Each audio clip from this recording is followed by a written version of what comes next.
BA प्रथम वर्ष की छात्राओं के लिए आज हम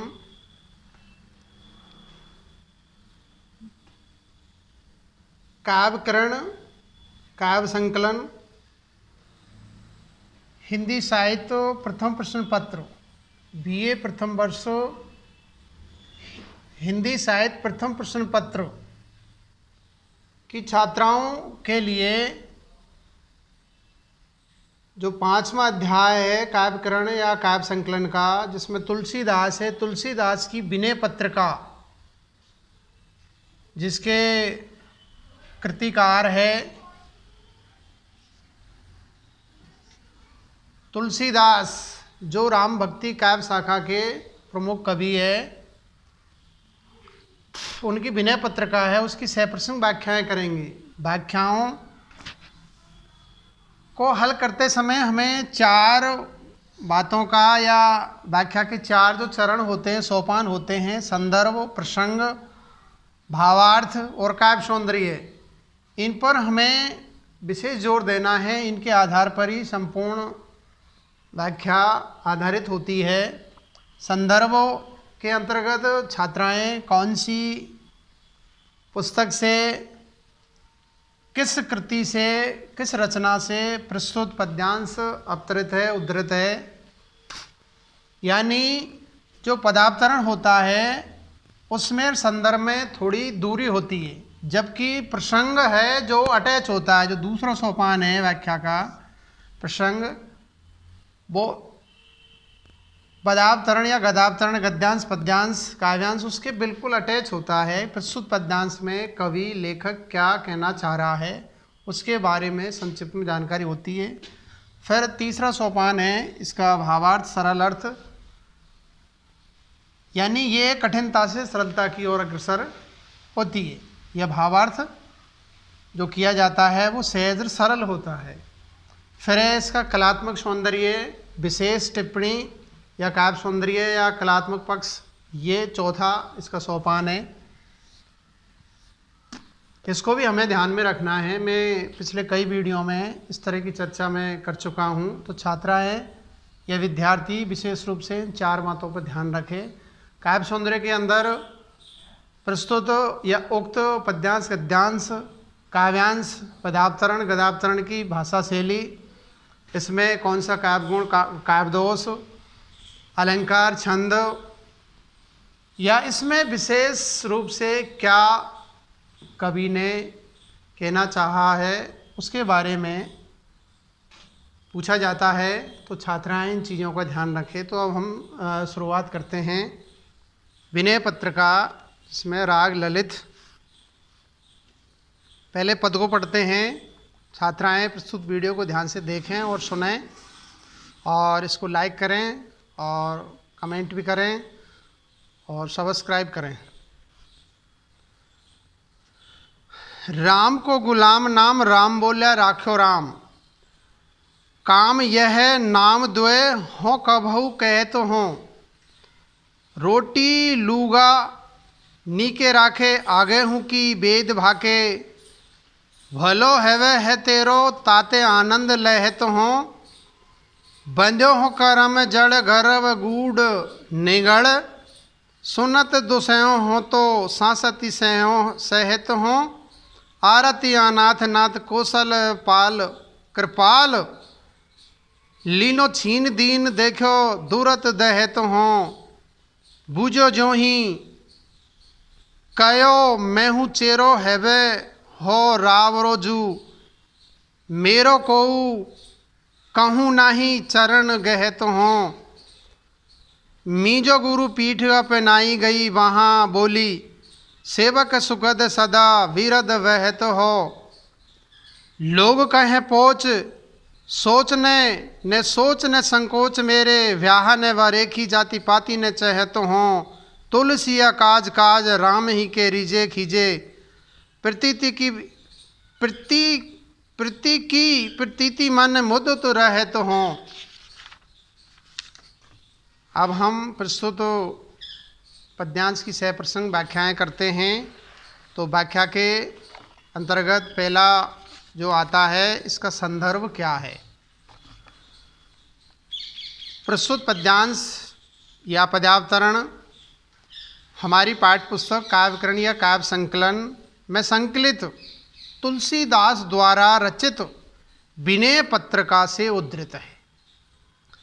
अब ये इसका संक्षिप्त में संदर्भ हो गया। अब इसका प्रसंग देखते हैं।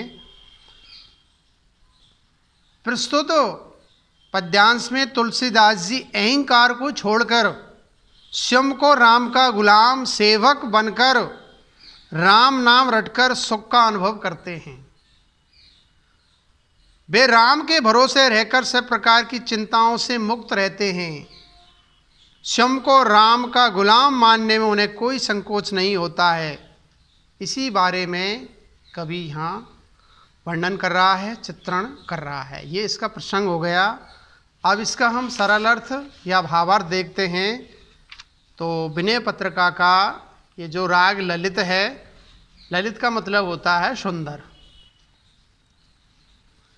तुलसीदास जी कहते हैं कि मैं राम का गुलाम हूँ, सेवक हूँ, दास हूँ। तुलसी की भक्ति भावना दास भाव की है, विनय भाव की है, जिसमें क्या है, भक्त भगवान का दास, नौकर, चाकर, किंकर बन करके उसकी भक्ति करता है। वो दास भाव की भक्ति कहलाती है। लोग मुझे राम बोला, बचपन का नाम तुलसीदास का राम बोला था। मुझे राम बोला इस साधन से नाम से पुकारते हैं। मैं राम नाम रटने का काम करता हूँ और मुझे इसमें कोई आपत्ति नहीं है और मेरा कोई काम नहीं है। केवल भगवान का नाम स्मरण करके ही मेरे सारे कार्य सिद्ध हो जाते हैं। राम राम ये दो शब्द ही मैं कहा करता हूँ। राम नाम के सहारे रहने वाले मुझे मेरे राम रोटी कपड़ों की भी चिंता नहीं करने देते हैं। सब कुछ मुझे सहज रूप से मिल जाता है। वे मेरी आवश्यकता पूर्ति करते हैं। इससे परलोक भी सुधरेगा और यह लोक भी सुधर जाएगा। अपनी शरण में आए हुए की सारी चिंता राम करते हैं, ऐसा वेदों में भी कहा गया है। इस कारण मैं केवल राम नाम लेकर और कोई लंबा चौड़ा अनुष्ठान न करके ही मैं तो आनंद पूर्वक रहता हूँ। मुझे कहीं आने जाने की आवश्यकता नहीं है। केवल मुझे लेना है तो राम का नाम स्मरण करना है। पहले मैं जड़ कर्मों में व्यस्त रहा, अहंकार में डूबा रहा, तो स्थिति जटिल बेड़ियों में जकड़े हुए व्यक्ति की सी रही। अब मैंने सारे बंधन छोड़ दिए। अब जो आनंद का अनुभव होता है वह नहीं था, पहले नहीं था आनंद मुझे। आगे कवि कहते हैं कि जब मैंने आर्त दुखी और अनाथों के स्वामी कौशलेश राम को पुकार कर कहा कि मैं ऐसे ही ये कष्ट पा रहा हूँ, पापों की अग्नि में जल रहा हूँ, तो उन्होंने सारा दुख दूर कर दिया, कर्म बंधन से मुक्त कर दिया। उन्होंने ज्यों ही पूछा कि तू कौन है, मेरे ये कहते ही कि मैं आपका दास बनना चाहता हूँ, मेरा और कोई नहीं है, केवल मैं आपका दास बनने की मेरी तमन्ना है, मेरी इच्छा है। मैं तो आपके चरणों की शरण लेना चाहता हूँ। भक्तों को सुख देने वाले राम ने गुरु की भांति मेरी पीठ पर हाथ रख दिया और कहा तथास्तु, निश्चिंत रहो।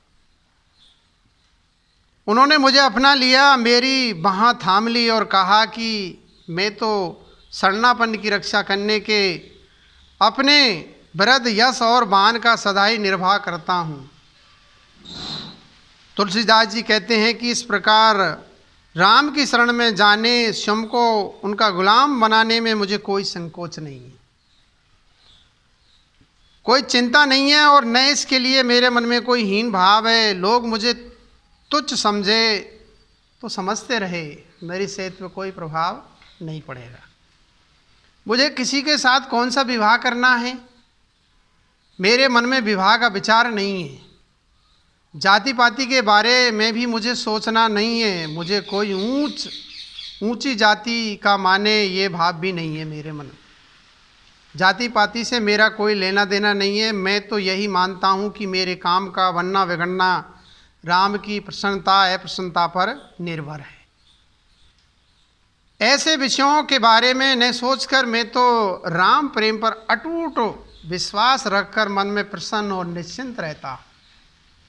ये इसका भावार्थ सरल अर्थ हो गया। अब इसमें इसका कलात्मक सौंदर्य देखते हैं।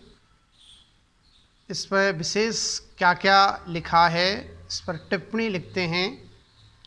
तुलसीदास जी अपने अनुभव को व्यक्त कर जैसे दूसरों को सचेत करना चाहते हैं कि सांसारिकता में आसक्त रहने से सुख नहीं मिलता है, सांसारिक उपलब्धियों में सुख नहीं है।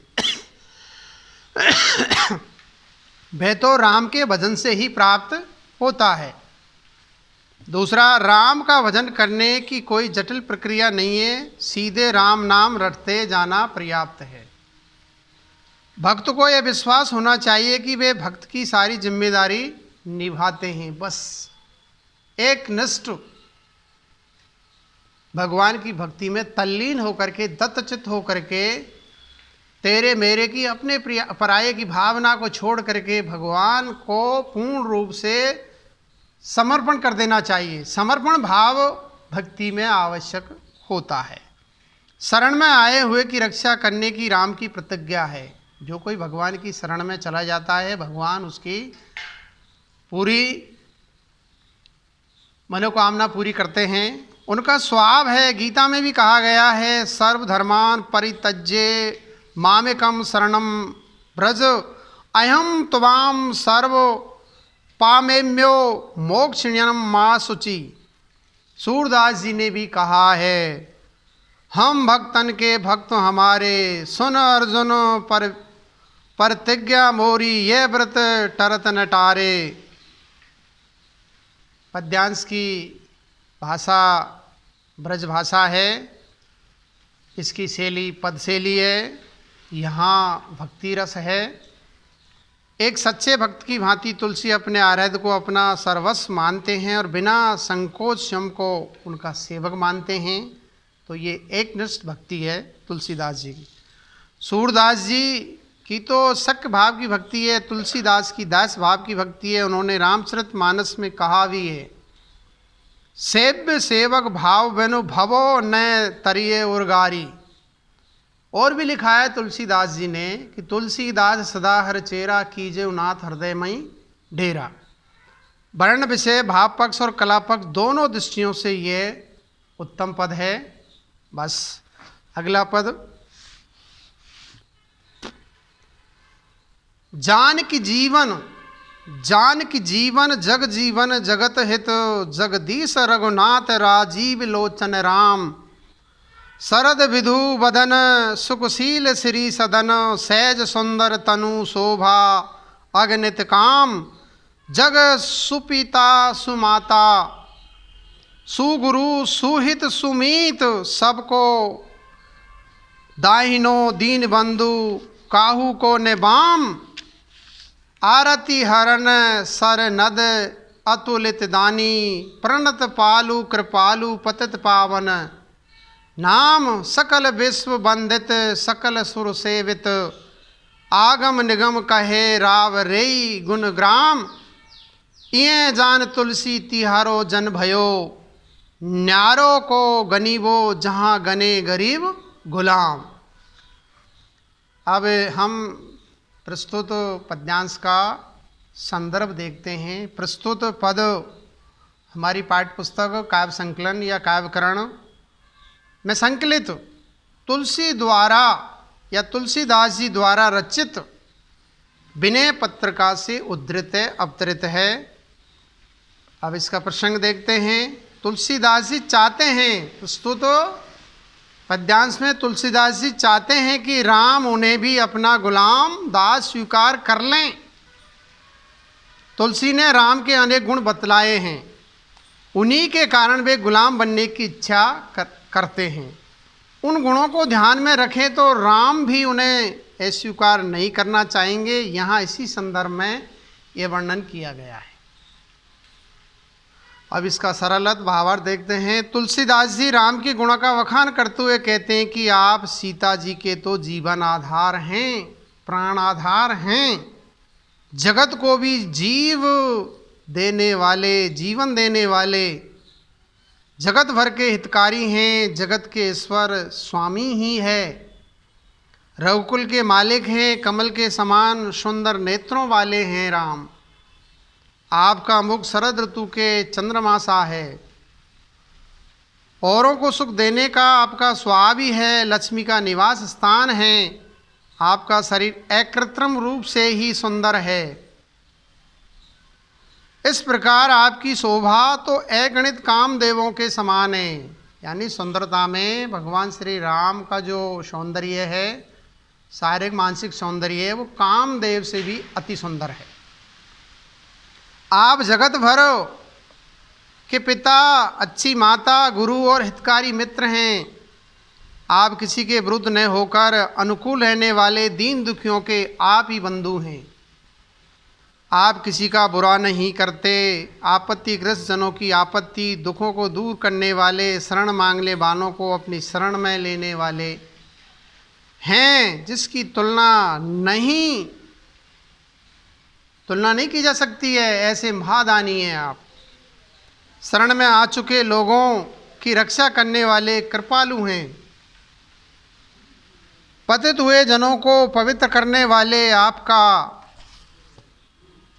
नाम है। पापी लोग आपका नाम जपकर पापों से मुक्त हो जाते हैं। संपूर्ण विश्व में आप ही वंदना किए जाने योग्य हैं। इतना अधिक वंदनीय कोई नहीं है। आपकी तो सभी देवता सेवा किया करते हैं। वेद शास्त्र आपके गुणों के समूहों का गान करते हैं। यह सब जानकर और ये मानकर कि आप मुझे भी अपना लेंगे, मैं आपकी शरण में आया हूँ, आपका गुलाम हुआ हूँ। अब आप बतलाइए कि आप मुझे गरीब गुलामों गिन लेंगे या मुझे उनमें गिनने से मना कर देंगे। ये भगवान के ऊपर निर्भर है कि वे चाहे तो भक्त को अपना ले, चाहे तिरस्कृत कर दे। काव्य सौंदर्य देखते हैं। सेवक भाव की भक्ति में भक्त अपने स्वामी को सब प्रकार से महान और शंभ को सब प्रकार से तुच्छ मानता है। शंभ तुलसी भी शंभ को राम का सरनाम गुलाम देखना चाहते हैं। राम के इतने गुणों को गिनाकर कवि ने अपनी प्रतिभा का भी परिचय दिया है। यहाँ पद मैत्री एवं अंत्यानुप्रास अलंकार है, क्योंकि अंत में, और ये तुकांत भी है, अंत में तुक मिलती है, और अंतिम जो शब्द होते हैं उसमें एक समान वर्णों की आवृत्ति होती है, वहाँ अंत्यानुप्रास होता है। यहाँ पदशैली और ब्रज भाषा का सौंदर्य देखते ही बनता है। पद में तत्पुरुष समासयुक्त पदों का काफ़ी प्रयोग हुआ है। अगला पद, तीसरा पद देखते हैं। दीन को दयालु दानी दूसरों ने कहू, जाई दीन तकौ हों देखो दीन सोहू। सुर नर मुनि असुर नाग साहिब तो घनेरे, पे तो लो जो लो रावण नेकु नयन फेरे। त्रिभुवन तिहु काल विदित वेद बदत चारी, आदि अंत मध्य राम साहिब तिहारी। तोई मांगी मांगनो ने मांगनो कहायो, सुनि सुभाव शील सुजसु जाचन जन आयो। पाहन पशु बिटप विहंग अपने कर लीने, महाराज दशरथ के रंक राय कीने। तू गरीब को निवाज हो गरीब तेरो, बार कये कृपालु तुलसीदास मेरो। अब इसका संदर्भ देखते हैं। प्रस्तुत पद तुलसीदास जी द्वारा विरचित विनय पत्रिका से उद्धृत है। और तुलसीदास जी हमारी जो पाठ्य पुस्तक है काव्यकरण या काव्य संकलन आदिकाल और भक्तिकाल में संकलित है, और ये 5वां अध्याय है इस पाठ्य पुस्तक का। उससे ये उद्धृत है पद। अब इसका प्रसंग, तुलसीदास जी कहते हैं कि अन्य देवता आदि भी तभी तक कृपा करते हैं जब तक राम की नज़र सीधी रहे। उनकी नज़र टेढ़ी होने पर वे सब बदल जाते हैं, इसलिए तुलसी सबको शरण देने वाले राम की ही शरण लेना चाहते हैं। तो ये इसमें तुलसीदास जी इस पद में कह रहे हैं, वर्णन कर रहे हैं। अब इसका भावार्थ सरल अर्थ देखते हैं। तुलसीदास जी कहते हैं कि दीनों पर दया करने वाला, उन्हें देने वाला कोई दूसरा नहीं है। वे कहते हैं कि जिससे भी अपनी दीनता के बारे में सुनाता हूँ वह स्वयं ही दीन प्रतीत होता है। इस प्रकार जो स्वयं दीन है वे दूसरों को क्या दे सकता है। देवता, मनुष्य, मुनि, असुर, नाग, ये सब स्वामी जैसे लगने वाले हैं तो बहुत हैं, पर वे तभी तक स्वामी या मालिक प्रतीत होते हैं, ध्यान देते हैं, जब तक कि राम आपकी नज़र टेढ़ी नहीं होती। आप जब तक खुश रहते हैं, कृपा करते हैं, तभी तक देवता आदि ध्यान देते हैं, कृपा करते हैं।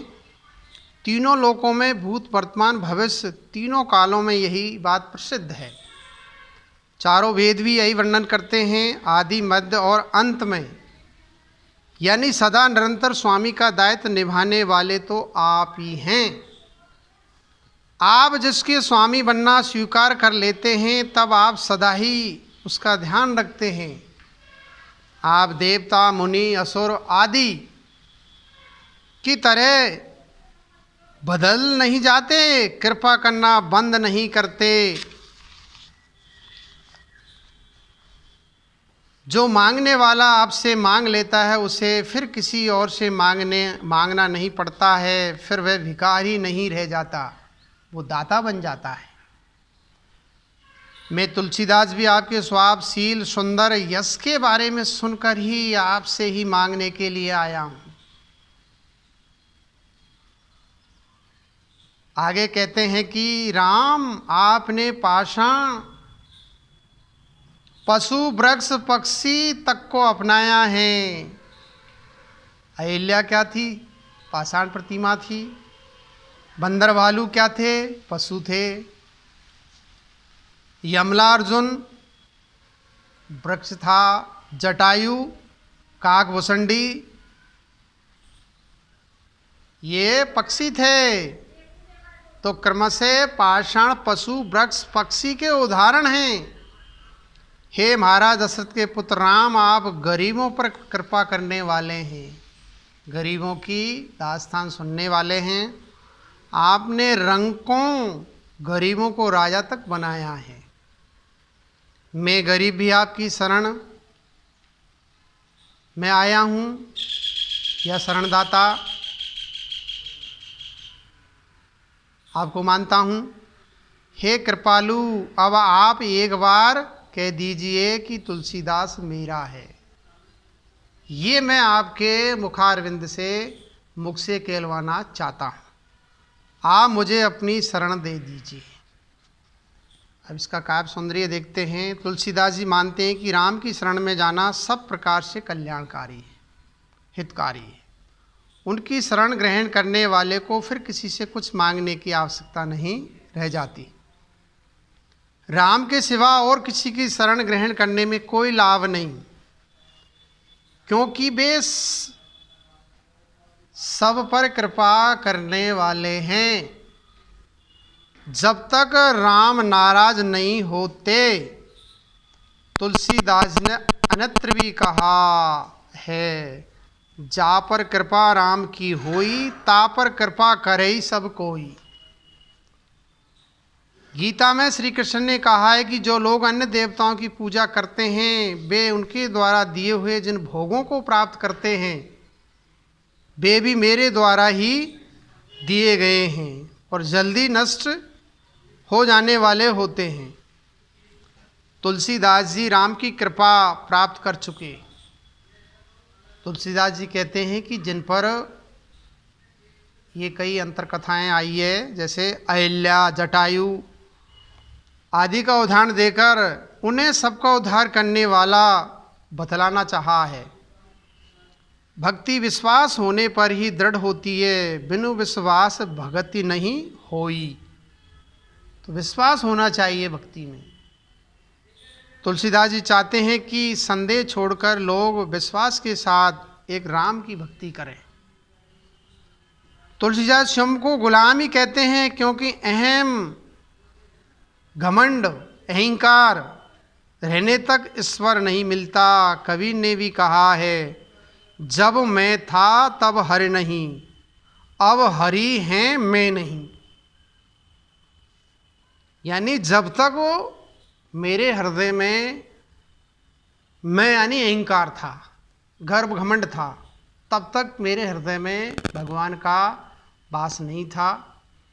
और अब हरि है मैं नहीं, अब हरि का निवास हो गया तो अहंकार नष्ट हो गया।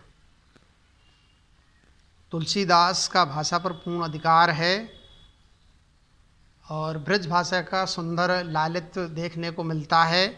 यहाँ अनुप्रास, अलंकार और पद मैत्री देखते ही बनती है।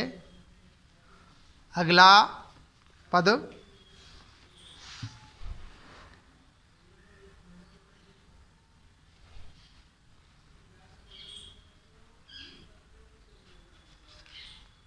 चौथा पद है,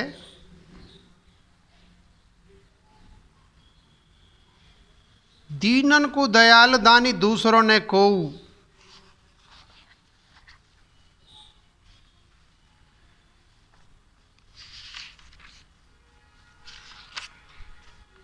दीन को दयालु दानी दूसरों ने कोऊ।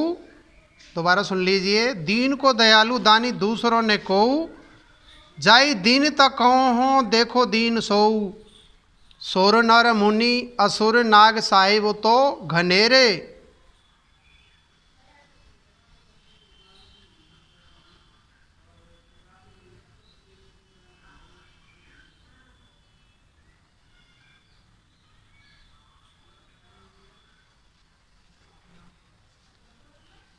साहिब तो घनेरे।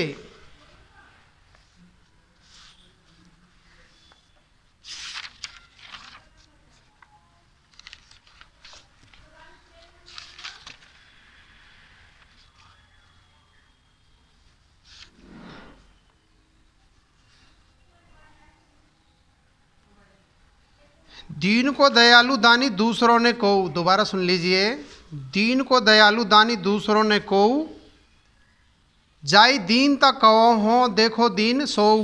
सुर नर मुनि असुर नाग साहिब तो घनेरे। पेते लो जो लो रावरन नेकु नयन फेरे। त्रिभुवन त्यों काल विदित भेद बदत चारी। आदि अंत मध्य राम साहिब तिहारी। तोई मांगी मांगनों ने मांगनो कहायो। सुन स्वभाव शील सुजस जाचन जन आयो।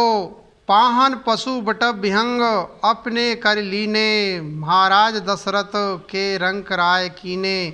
तू गरीबों को निवाज हो गरीब तेरो।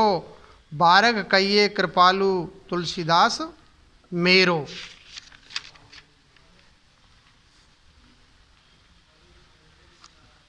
आगे हम अगले वीडियो में चर्चा करेंगे इस पद्यांश की।